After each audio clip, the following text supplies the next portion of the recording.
Inisyuhan naman ng show cause order ng Senado ang Meta Philippines na kilala bilang Facebook.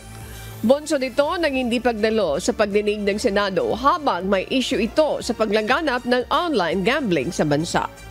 Hindi katanggap-tanggap para kay Senate Committee on Games and Amusement Chairman Senator Erwin Tulfo ang hindi pagsimpot ng kinatawan ng Meta Philippines sa pagdinig ng Senado.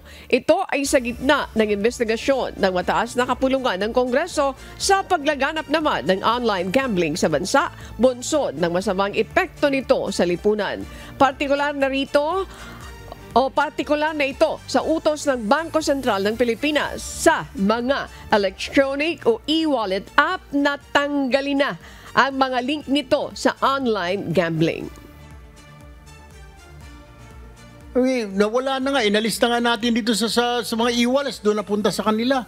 And then may mga links sila doon na pwede kang magsugal, and then they don't want to attend. So don't force me, Meta, na isabpina ko pa kayo because I know they have country